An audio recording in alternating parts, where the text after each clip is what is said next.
All good.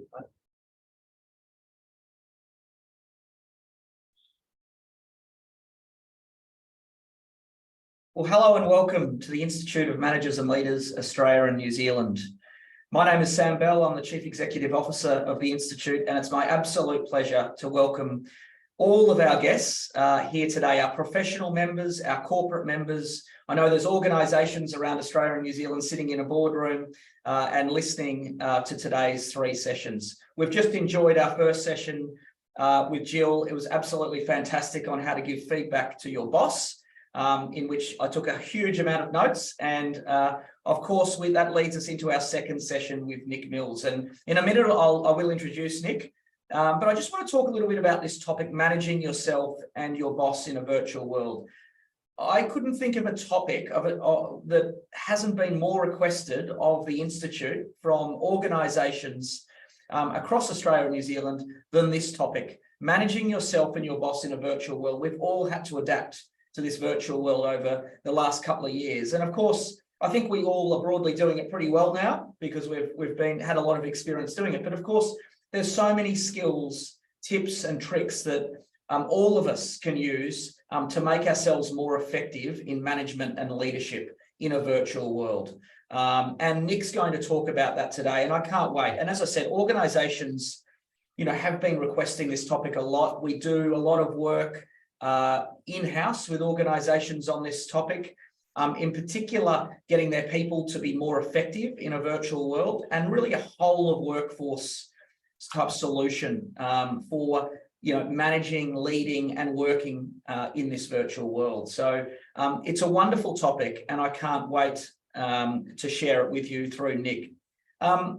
Just as a little bit of an introduction, since 1941, the Institute has been creating better managers and leaders for a better society. That is our vision, and we're passionate about it. And today's session is really that taster. The content today is from our short courses and from our leadership programs, is part of that taster that we want to give you to take away some gold nuggets, to take away some key learnings. And I hope all of you have got your action plans at the ready.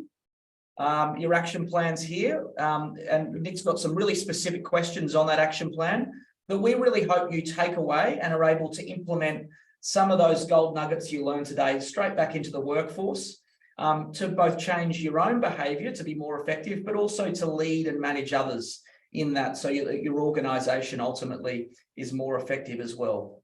Of course, today's content we can, as an institute, contextualise or customise for your own needs, both our professional members and also our corporate members.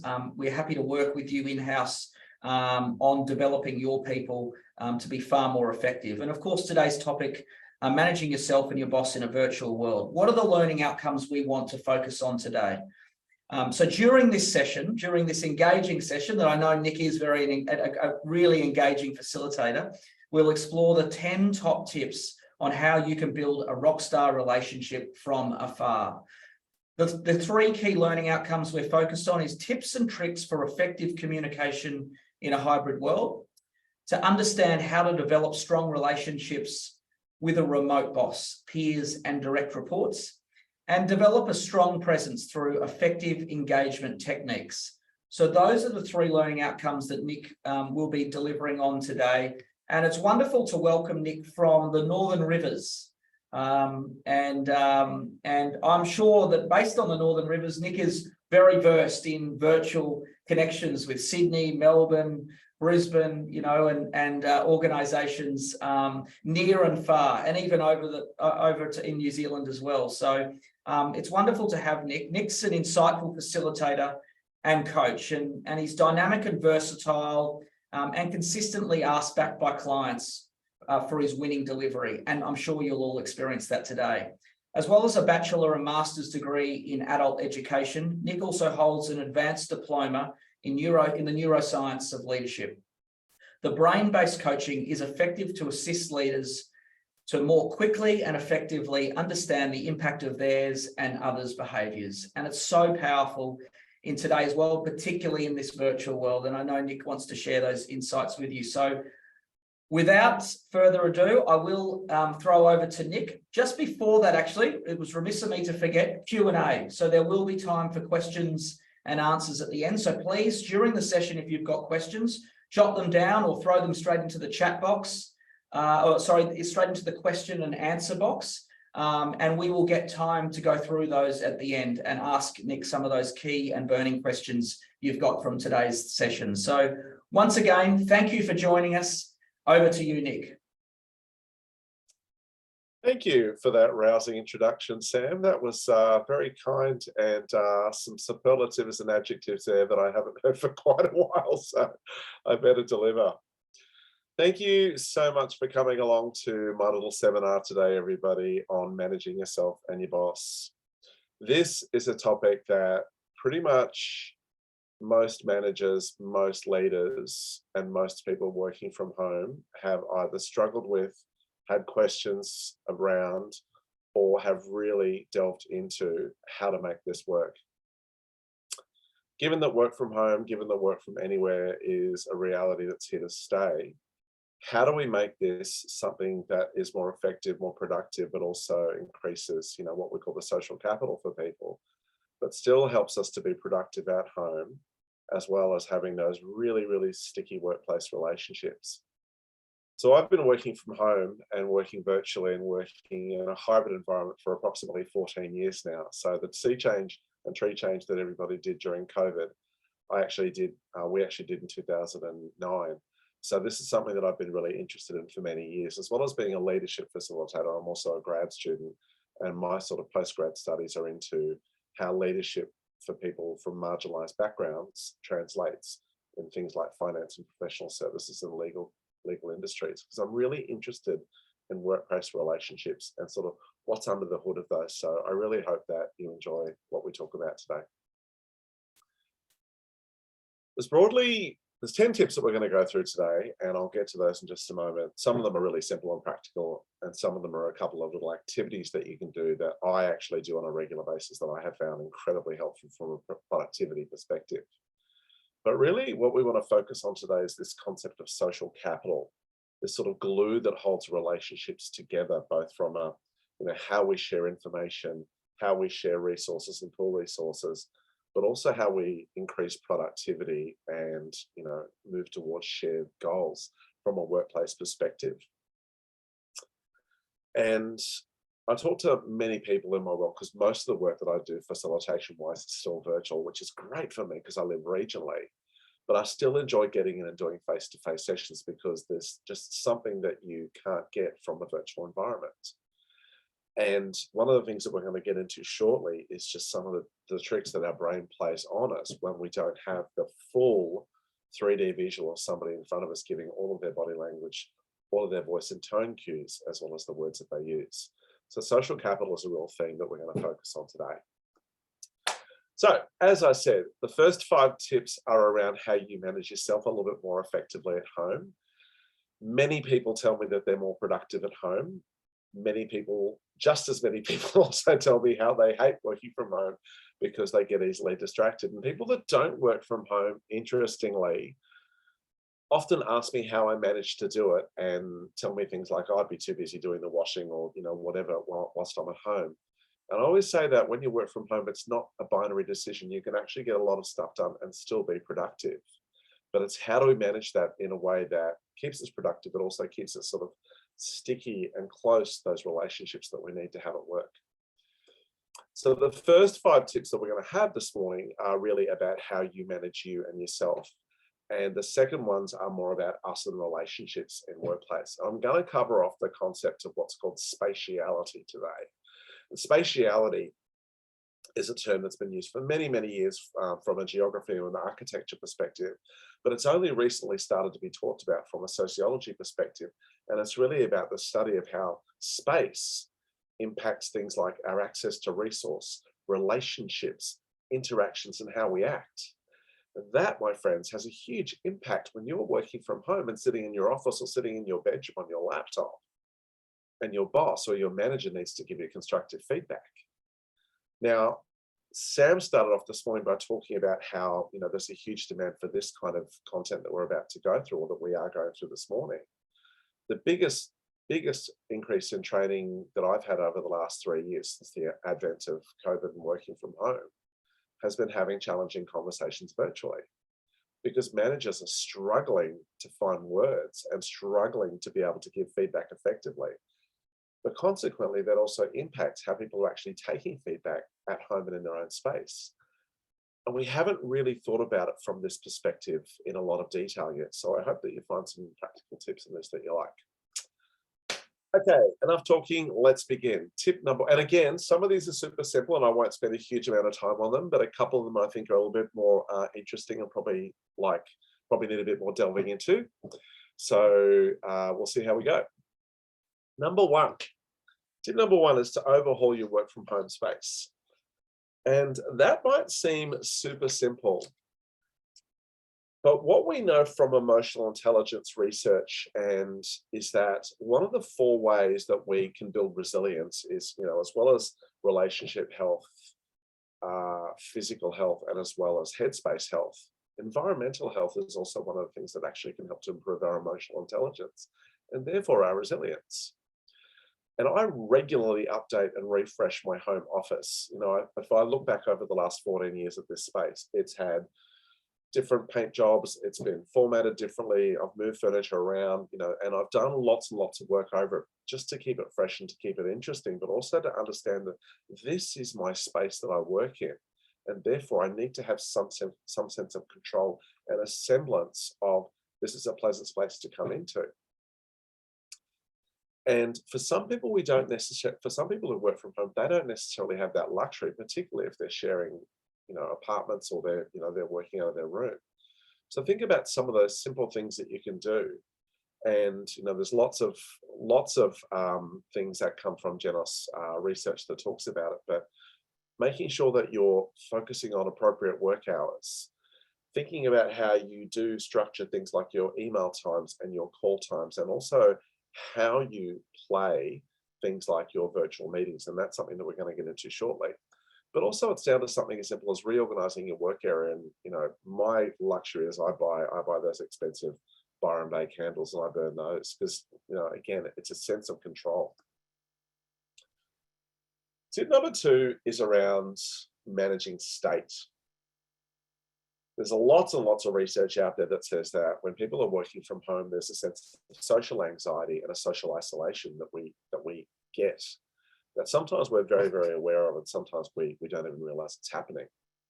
And I always reflect back to, my days of working in organizations in Sydney, and, the person who I was thinking about who used to work in the mailroom, used to talk to me about feeling isolated by being down in the basement and working by themselves in the mailroom, and also feeling, not that connected to everybody else in the organization. And that really got me thinking about what it's like for those of us working from home, and also some of the feels that we might feel during the day. And so some of the things that actually happen to us and some of the states that we get into, and just some really simple state breakers that you can get into to change up how you feel during the day. Number 1, all of us get angry during the day, not often, but often it comes up quickly and unexpectedly. But what do you do and how do you burn that off, particularly when you're at home and you don't have somebody to go over and chat to at their desk and go rah, rah, rah, and do a bit of a debrief. So we talk about the fact that, you should do cardio as one of the best ways of burning that off. And, even if it's just going for a fast walk, even if it's just for 10 minutes around the block, is a good way of, breaking the state there. Often it's really interesting when we see or we perceive that other people are getting resources or meetings or access that we don't get. And sometimes, the green-eyed monster jealousy comes up. Focusing on yourself is a really important thing to do, and focusing on that, again, this is very much about locus of control stuff today, focusing on what I can control. Many people very openly these days talk about their mental health and also their workplace health, mental health. And also people have started to feel much more comfortable talking about their own personal anxiety. I've had people say to me that it's become a little bit of a buzzword and it's become trendy to talk about that. But my perception of that, it's always been there. It's just now we have language for it and now we can talk about it. just before we began the session this morning, I was talking to Libby and Sam, and I said, gosh, I haven't done one of these webinars for you guys just yet. So I'm actually a little bit nervous this morning. And, in my world, nerves are good because it means that you care. And so you focus on nerves as being a good thing rather than a bad thing. But even so, nerves bring up anxiety. And so just before we began, I said, listen, I'm just going to turn my camera off and my voice off for 90 seconds. And I'm just going to sit here and do some breathing and just some kind of feeling myself on my chair activity. And I do that before I'm about to have an important meeting, before I'm about to facilitate, before I'm about to give or receive feedback. And all of that stuff is great because it helps me to ground me before I'm about to have important conversations. And the other day, I actually was witness where somebody called me to have a conversation about an issue that had come up at work, and I didn't have the opportunity to sort of ground myself. And it was really interesting how my reaction to that particular problem was different to how I would normally be when I have some time and space to prepare myself. I'll just quickly go through these other three here, which is around irritation, tiredness, and when feeling a little bit depressed. But widening your perspective is a really effective way when you are feeling irritated about certain smaller things. And again, when you're working from home and working on your own, it's really, really simple to hone in on micro things that make you mad and annoy you, when in actual fact, we should actually be chunking up and looking at a bigger picture and trying to increase our locus of control. When you're tired, decompress from technology. And we're going to get to that very, very shortly in terms of how we can work our phones in our virtual meetings a bit more effectively. But too many people are turning their phones off last thing at night before they go to sleep. And we know that that has really, really deleterious impacts on your sleep. So think about what you can do there. And then lastly, when I'm not feeling it, not feeling myself, I'm very fortunate here because I live in the country, but I like to go out and ground myself in nature and sit on the grass. So I hope that those were some simple and hopefully things that just remind you of what you can do to manage your own state. Now, tip number 3 is really interesting because many of us are spending a lot more time on virtual meetings, whether it be Zoom, Teams, Google Hangouts, Adobe Connect, or any of the other products that are out there on the markets. Right now, the only face that I can see up there in the corner of the screen is my own. Now, I've kept that on today because I need to see whether I'm smiling because it's important that I have 201 people watching. But often when I'm in meetings and when other people are leading, I actually turn off self-view. Because one of the things that we've learned from neuroscience research is that when you have to look at yourself on screen, it's actually quite exhausting because your brain isn't used to that. And so you actually are distracted by looking at yourself. And so your threat response is increased because there's two parts of your brain called the insular and also the anterior cingulate cortex that are essentially on heightened because you see yourself, and you shouldn't normally do that. And so essentially they're looking, because part of the way that we read into the meaning of how people communicate with us is looking at their body language and facial expressions, as well as the words they use, which of course you already know. But when you're seeing yourself on screen as well, your brain's also trying to scramble that as well, but it's doing it unconsciously. So you actually get more tired. Being on virtual meetings all day is tiring, but actually having to look at yourself is tiring as well. So what I tell people when I run meetings and training courses these days is keep your cameras on, but turn them off every 8 to 10 minutes for a good 60 to 90 seconds to give yourself a break and to give me a break. But also so that we have enough people on screen, a bulk of people on screen at any one time, so that everybody is getting enough interaction and enough, feedback and from body language and facial expressions that everything's going okay. Put your phone in a drawer. Don't keep it on your desk. We know from the research from the Neuro Leadership Institute and the work of David Rock that having your phone on your desk decreases your concentration by up to 15%, because many of you, if you can't see your phone or you don't have it in front of you, sometimes you'll actually, if you have it in your pocket, for example, sometimes you'll even touch your pocket just to know that it's there. We have this incredibly dependent symbiotic relationship with our technology. And so actually taking it out of the room or taking it where you actually can't interact, it can really help. to minimize your distractions during virtual interactions? How many of you have email open right now? How many of you have all of your other applications open right now and you're multitasking whilst you're listening and watching me? I gently ask you to stop doing that, because we know from neuroscience research also that multitasking isn't multitasking, it's actually task switching. And task switching means that you're simply switching from thing to thing very quickly, and that also reduces your brain's battery. Multitasking makes you more tired. It also just means that you're doing more than one thing slightly not as well as you could be. Now, here is my first practical tip that perhaps you haven't heard of. Now, many people have heard of the Pomodoro technique in time management, and that is where you work for a block of time and have a rest. Now, as a grad student, I interact, because my university is in Tasmania, and so I work with other grad students, and we have these things called shut up and write sessions where we get online between 10 a.m. and 12 p.m. a couple of days a week. And over that 2-hour period, what we do is we have social interactions, cup of tea, go to the bathroom for 5 minutes. How's your day? What's going on? What are you working on? Etc. etc. Oh, great. And then after 5 minutes, we shut up, we turn our microphones off, and we literally work for 25 minutes. And then we call time. And then we have another 5 minutes of social chat. And then we go back into another working block for another 25 minutes. And so we rinse and repeat that for 2 hours. And it is one of the most productive sessions that I have during the week. And it's usually around about the third block of 25 minutes where I just do some of the best deep work in writing and thinking. But it's also a great thing because not only does it increase your productivity, but it also increases your social capital, because I'm doing it with different people. I know that some of you don't like going into the workplace because of the social stuff and the chit chat in there, and some of you get distracted by that. But some of you crave that and really, really miss that working from home. So why not set up some specific, separate virtual shut up and work sessions with some of your co-workers? And maybe don't do it for 2 hours, but maybe start off with 1 hour where you do the 25 and 5 and just see how it goes.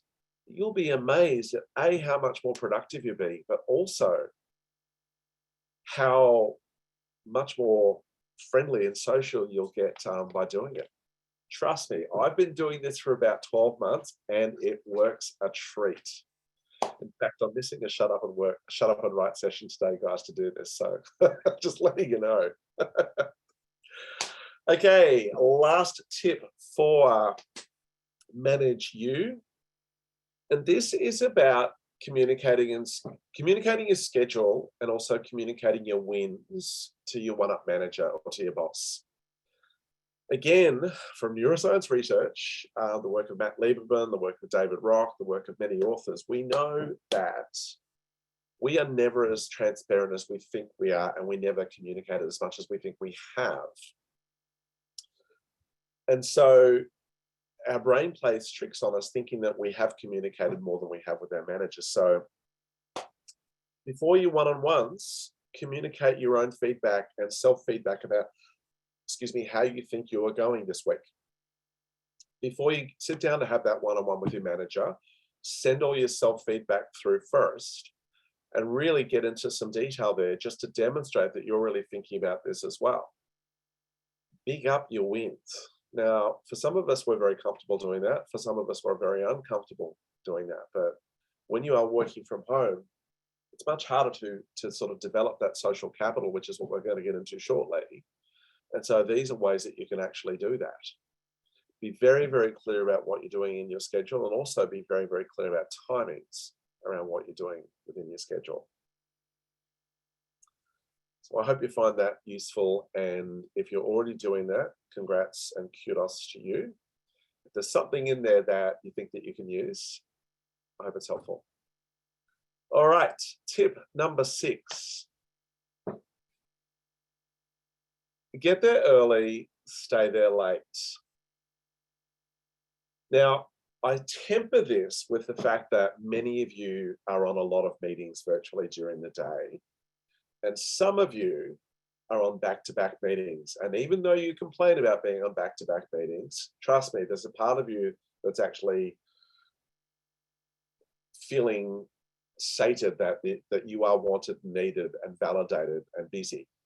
But if you do have the opportunity, get into virtual meetings slightly early with other people and do some chit chat and start building some social capital. But also stay late. When I'm running virtual training courses or virtual sessions, what I usually say to people is that we finish at whatever time, but I'm just going to let you know that I'm going to hang back for 5 to 10 minutes afterwards if anybody wants to ask me a specific question or anybody wants to have a chat about something. I also do the same during break times and also lunch times, because what you find is that there's always somebody that does want to ask a question or does want to talk to you about something that they are too nervous in front of a large group in a virtual environment. So again, this is a really great way that you can bond with your co-workers, but also there's sometimes where some of that more difficult but also more important workplace stuff can, really be talked about.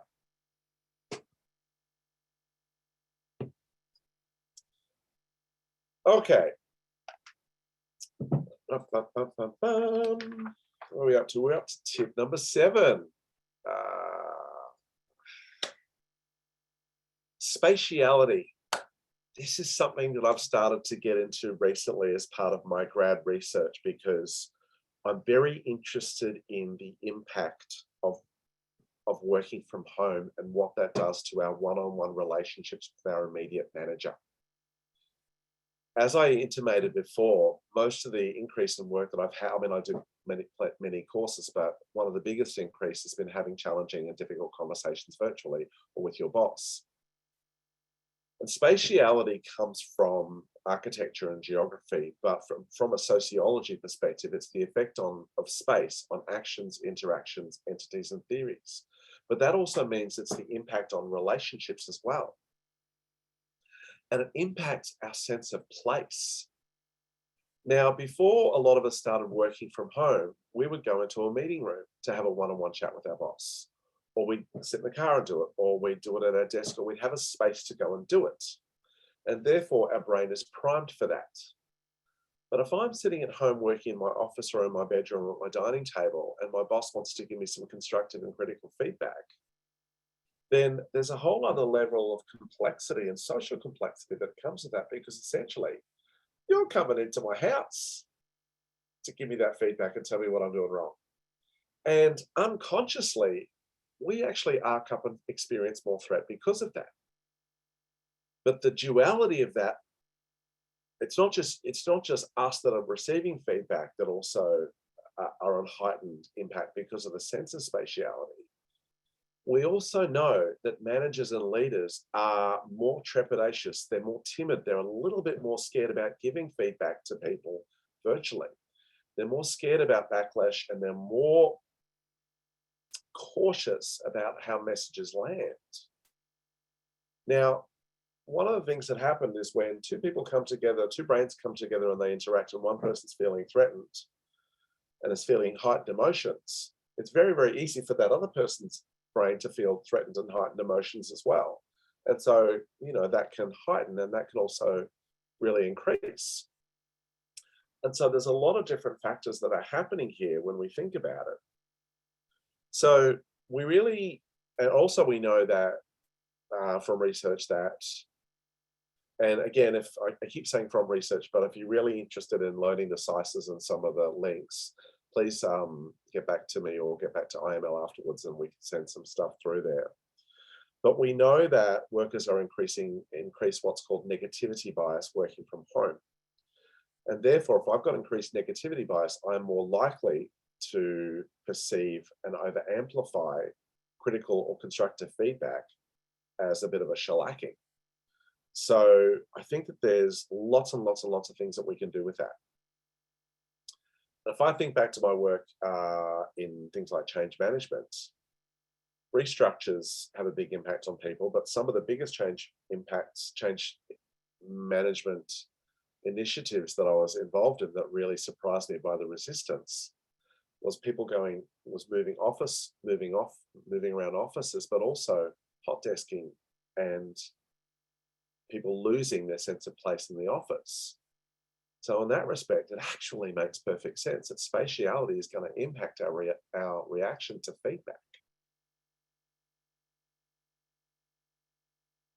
So yeah, some things to think about there, which leads us then to overhauling, if necessary, is thinking about how you might overhaul your one-on-one time with your bosses. I mean, if it's working really well at the moment, great, keep it going. But is there opportunity for you to change it to be a little bit less task focused and perhaps maybe a little bit more you focused or we focused or me focused? You know, do there need to be some different questions that come into it? Do we need to change up the format or the timing or the date and any of that kind of stuff? But think about some suggestions on how it's going to work from you, and do some research, find some things that will actually back up what you're actually saying here in terms of productivity and pragmatism and effectiveness. And, share those suggestions with your one-up manager, or share those suggestions with your team if you are a manager. But I think it also comes back to the previous slide where I talked about, being prepared and actually having that piece of self-feedback and that critical thinking pre-done before you go into it. So yeah, I hope that that's helpful and useful for you there. 2 more tips. And again, we will open it up to questions in around about 9 minutes time. So I probably scooched through the first 8 a little bit quicker than I expected. So get better at networking. One of the things that is really usually quite easy to do when everybody works in the office is networking. You have your immediate relationships with your team, with your manager, and potentially your manager's manager, as well as the teams that you work closely with. And they're what we call your strong ties. And your strong ties from a networking and leadership perspective usually are there and they're pretty solid.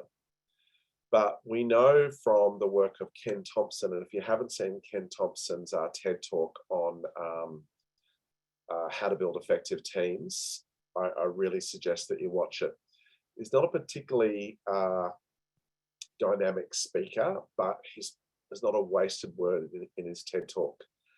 And he talks about the fact that effective teams and people that are effective in teams are better at reaching out to what's called your weak ties. So your second and third tier of networks, the people that you don't actually see in front of you and often don't interact.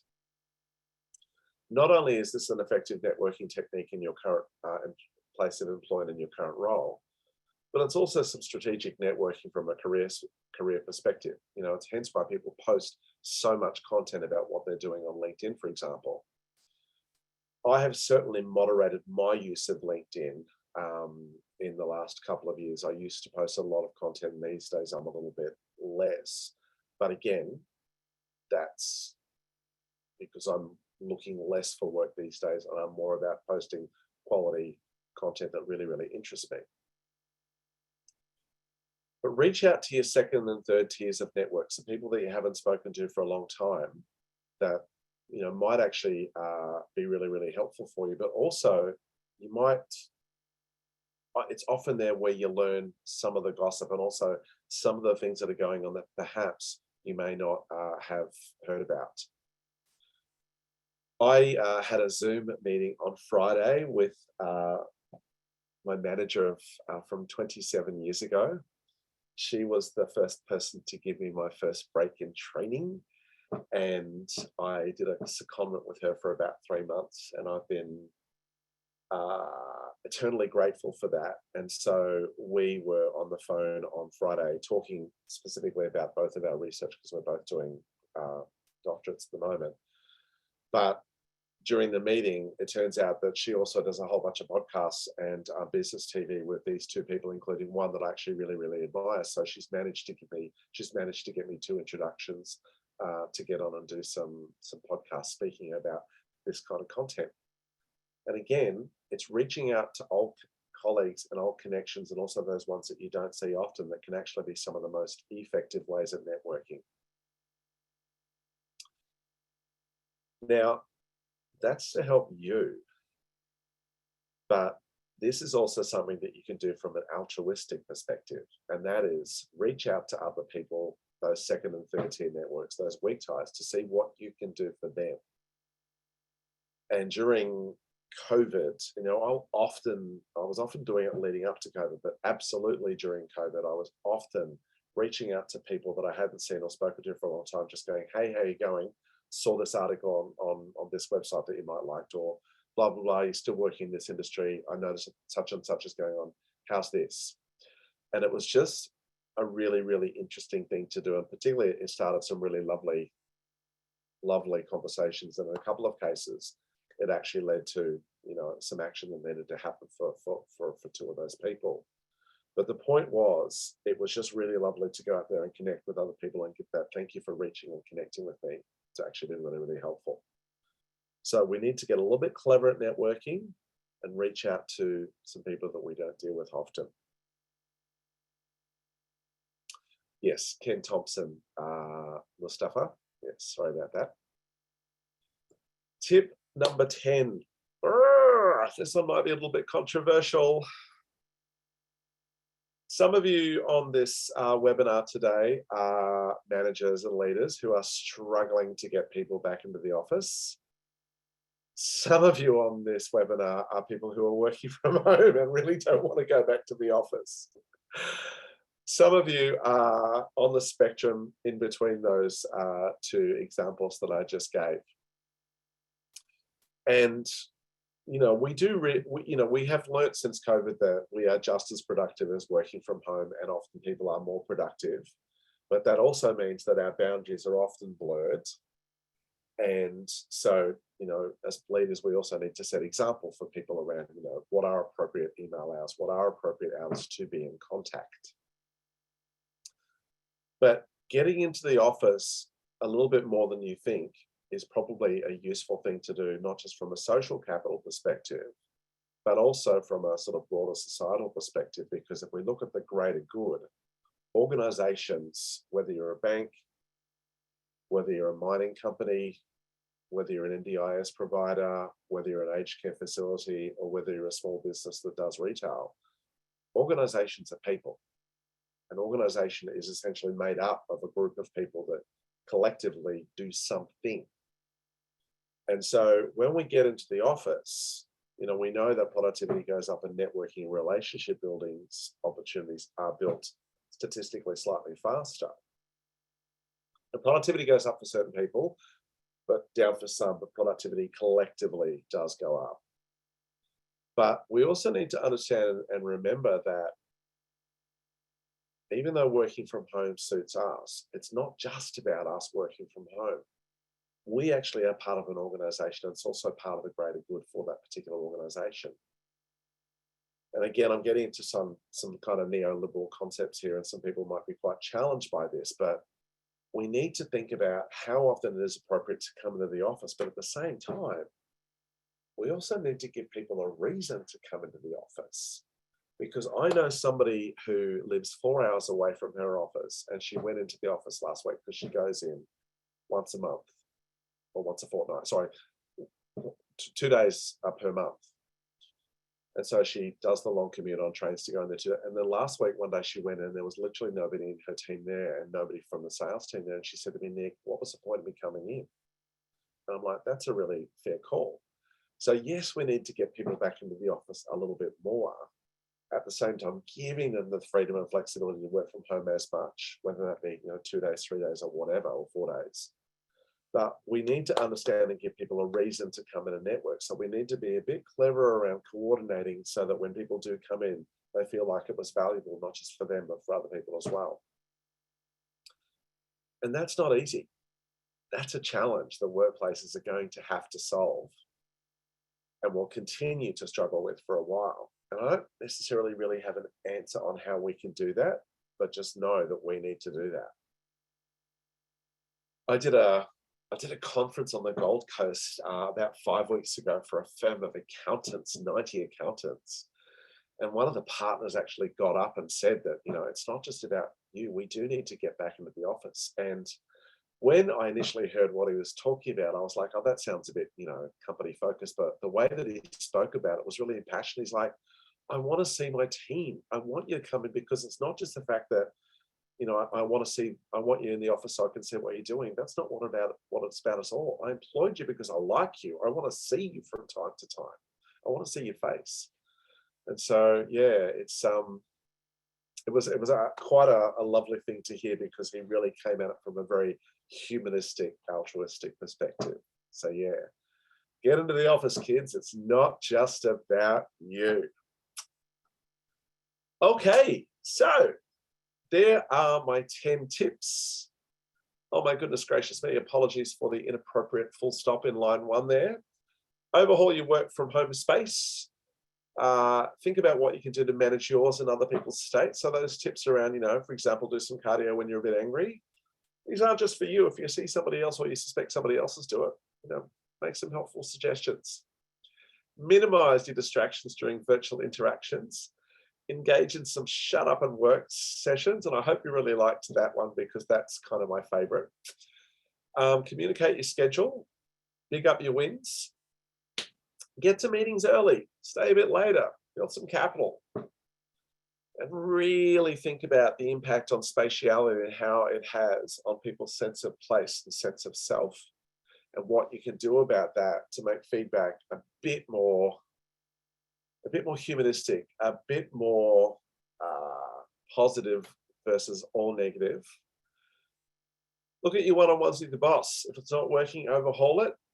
Develop those weak ties. In fact, that could be a job for you to do today, is to look at a couple of people that you haven't spoken to for a while and give them a ring or drop them a note. And remember, get into the office. It's not just about you. Okay, I think that's it for me, Sam. Thank you, Nick. Thank you so much. What a terrific presentation. I've seen some feedback here already in the chat box that people loved it, and some wonderful tips and tricks there on managing yourself and your boss in a virtual world.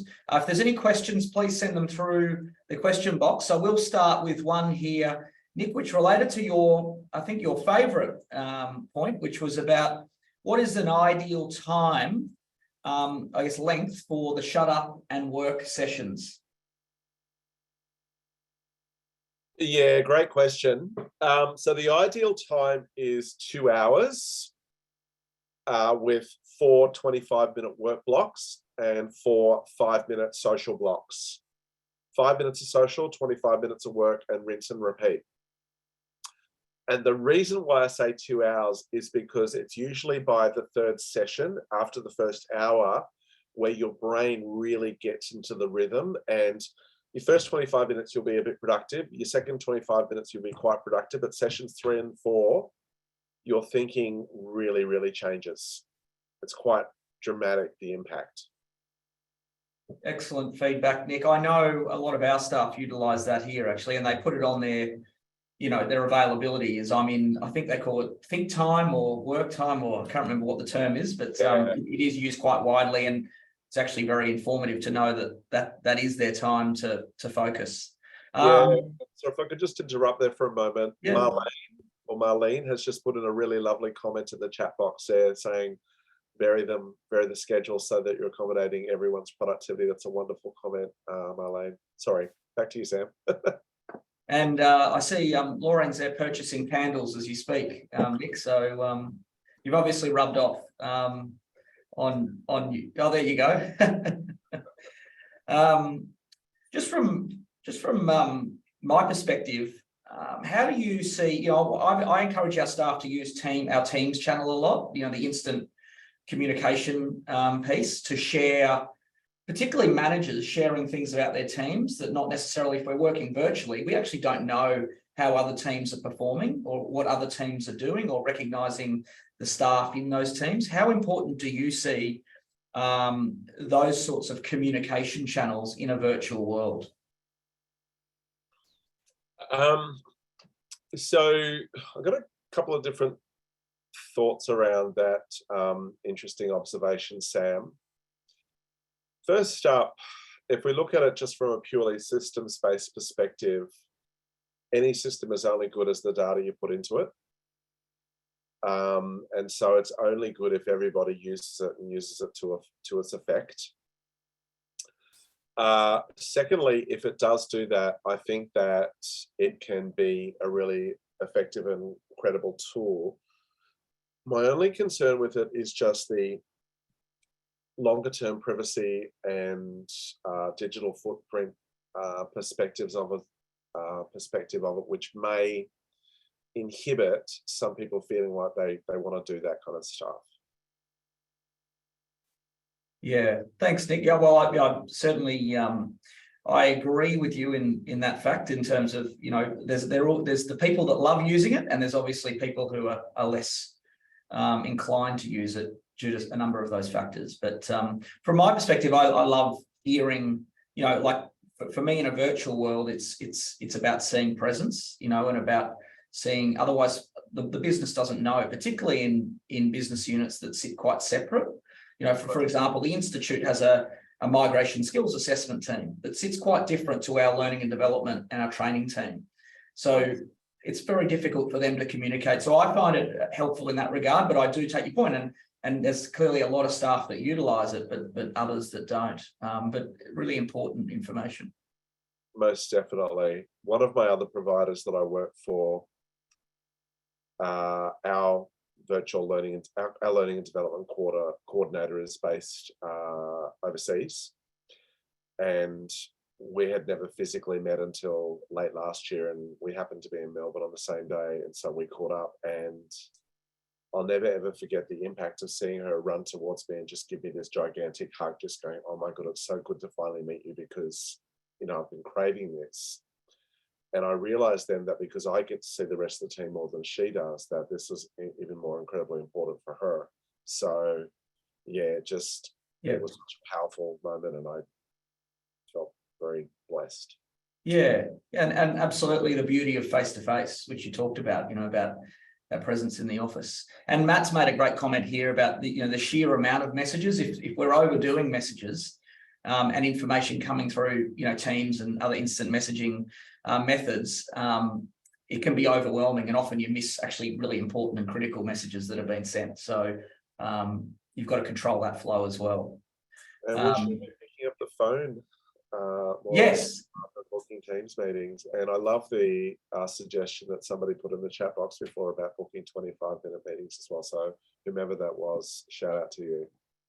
I think that was Harley. I know Harley in Sydney, so I think that was Harley, who one of our senior members in Sydney. A very good point. Okay, so Marie's got a message here, a question here. I'm working in the office twice a week, and 3 days work from home. Is that twice a week good enough? When is it best to schedule a performance review with your manager, virtually or face to face? There's a few questions in that. So firstly is the work from home days, I guess that suits whatever work style you're using. But I think that last question, really important, Nick, about a performance review with your manager. Would you prefer a face-to-face or virtual? So first up, if it's working for you at the moment, that 2/3 split, I think that's great, and leave it as is if it's working for everyone. In terms of the performance review, absolutely face-to-face would be my preference there. And for me, I can't go past 9:30 on Tuesday or 9:30 on Wednesday mornings is the best brain time for having those kinds of really in-depth critical conversations. I don't like Mondays and I don't like Fridays, simply because there's an element of being half in and half out that we assume. This is making assumptions that you work Monday and Friday, of course, but there's an element of being too close to 2 days off. So that's why Tuesday and Wednesday mornings are my favorite. Excellent. Thank you, Nick. Marlene's made a great comment here about respecting co-workers' boundaries. I know I've actually seen more and more on email signature lines, I'm available on these days, or I finish at 4 p.m. So there's that respectfulness of, I won't call them after 4 p.m. Do you often see, are you seeing a rise in that, particularly with virtual and that flexibility, people starting earlier, finishing earlier, a workday concept in terms of how they let people know, so they're not being contacted when essentially not available?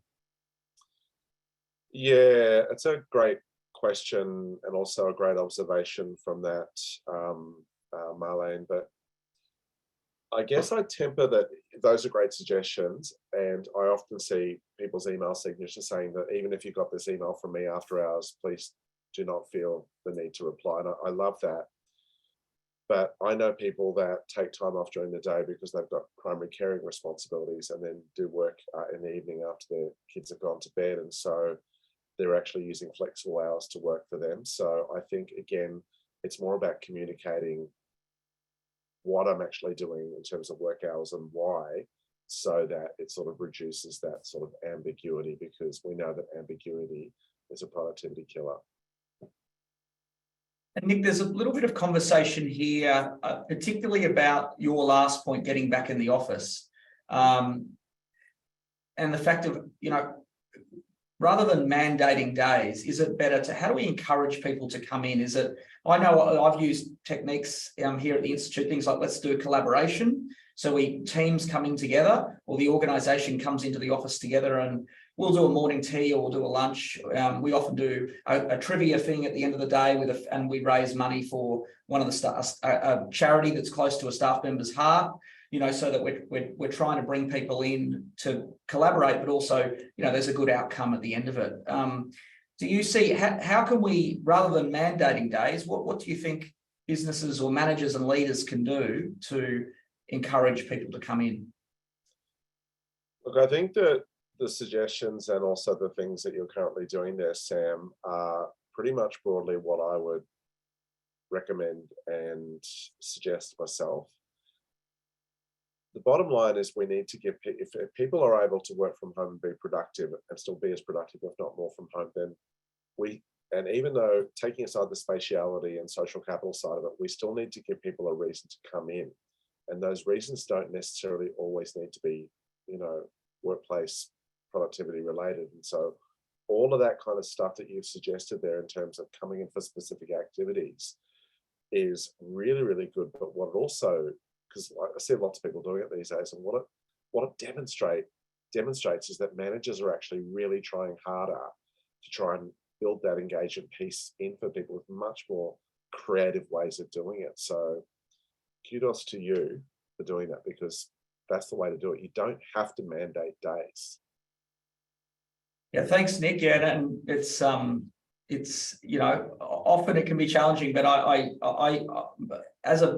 love seeing people face to face. I'm very much perhaps sort of more old school in that regard. I love seeing people face to face, and obviously, we have to live in a virtual environment. I think the tips and tricks you've shared today, these top 10 tips have been really refreshing in terms of both myself and also managing others. There is I think one last question here from Matt, and it's more a personal question to you, which is Matt sort of said maybe slightly off topic, but you've talked about your research and your doctorate. What is the research question you're exploring?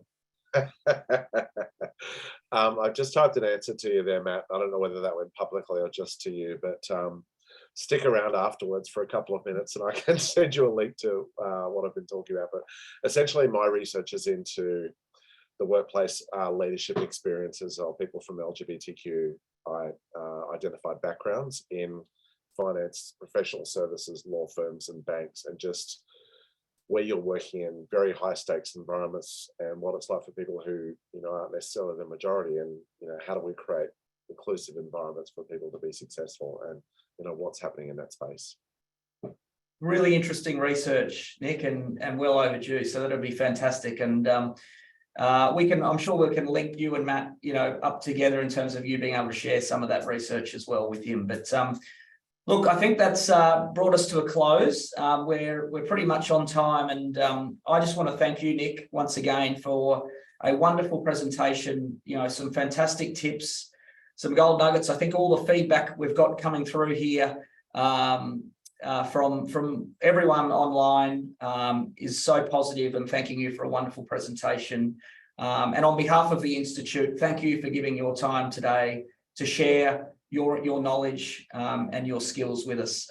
It's been really impactful and added a huge amount to our development day today. So thank you so much. You are very welcome. Thank you. Thank you, Nick. And looking forward, in half an hour's time, we are moving into our session number 3, which is titled Positive Politics in the Workplace, with a well-known IML facilitator with Jackie Perkins. So Positive Politics in the Workplace, which is a beautiful lead on, I think, to where Jill's taken us earlier in session 1, where Nick's brought us to right now. And then we'll finish off with session 3 in 30 minutes time, Positive Politics in the Workplace. But look, thank you so much. Wonderful taster for us to take away, to take these tips, to take these gold nuggets away, and hopefully implement some of them in our own workplace and our own work styles. So thank you so much, Nick, and we'll see everyone in 30 minutes.